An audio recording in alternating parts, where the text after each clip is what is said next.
Hi everyone! We're going to do a little bit of online theme Thursday as I did a couple of weeks ago. Now I'm going to quickly show you the cards that I've done. This is going to be a really fast tutorial today. And I'm going to show you a really cool thing you can do with your scraps. Now for this week's theme Thursday, I just used scraps. I used pieces of textured wasabi cardstock, some pumpkin pie cardstock, and some soft sky cardstock. Just check out my blog. I'll show you the measurements and everything in a little picture as well. Now I'm going to run through quickly what I did. This was the first card that I did, and you can see here I've just got my strip of textured cardstock with a little button, a strip of pumpkin pie with a brad, soft sky and some ribbon, and then for all of the sets I used the Smarty Pants stamp set. So this has varying colors in one of the cards. This one I kind of striped out the side, made a multicolored star, and again cut out the words there. The next one I used my double rectangle punch to kind of weave through in my 1/4 inch circle to make some little circles.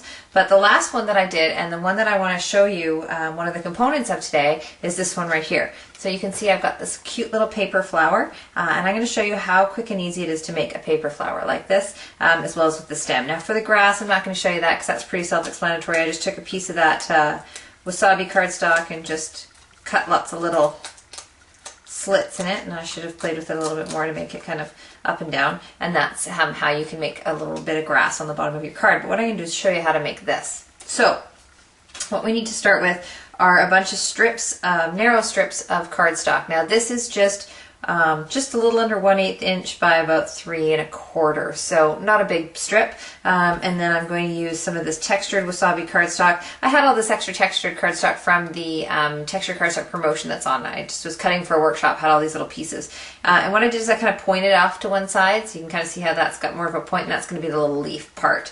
So all you want to do is you want to take your bone folder. Everybody should have one of these. And all you're going to do is run your cardstock between your thumb and the bone folder. And this is just going to kind of loosen the fibers a little bit and makes it a little easier to play with. This is also what you would do if you wanted to tie a knot with cardstock rather than ribbon. So now that we've done this, all we need to do is grab a little mini glue dot. And I'm just going to pick it off. Usually I push the paper right on, but not this time.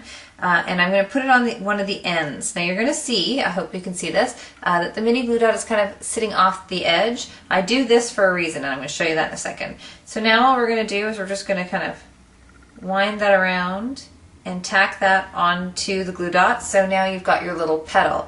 So what I did already is I did 4 more of these. And all we're going to do is, you can see why I have the glue dot sticking off to the side, is so we can stick them together. And I like to do these flowers with an uneven number. If you have an even number, it just looks too planned. Having an uneven number, it looks better. It's like the whole rule of thirds business, and where you put 3 of things instead of 2 of things. It's just more visually pleasing. So now I've got all these pieces stuck together. And you can kind of, because the cardstock is more malleable now that you've played with it with the bone folder, you can kind of move it around a little bit, make it look like exactly how you want. Now it's actually not bad. So here, so far we've got that little paper flower. Now I want to put something in the center. So I have pulled out some of my Accents and Elements Build-A-Flower, and I've just kind of been playing around with different shapes, and I'm just going to take one of these little wasabi circles, and I'm going to stick it in the middle. Now this, oh, you know what? I don't want to do that. I want something a little bit bigger. Maybe I will go with this one right here. These self-adhesive die cuts are fantastic because you can take them off, put them on, take them off, put them on. That's better. So we're going to put this little guy in the center. Just kind of squeeze it on there. And again, you can just play with your flower. And then all we need to do now is the stem. Now because you've got all these little mini glue dots on the back, you're already off to the races. You can just press your little stem on the back, making sure your flower is exactly the way you like it.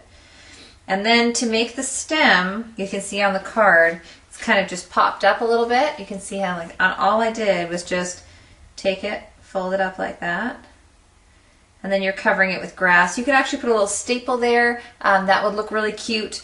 So this is just a really quick how to make a cute little paper flower, and then to adhere it to the card, you could use it as a little mini glue dot, or you could use one of the big pop-up glue dots, which is actually what I did on this card. Let me show you.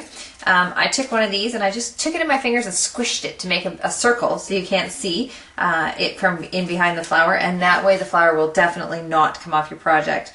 So these are a really cute and simple project. You can actually do these with kids if you wanted.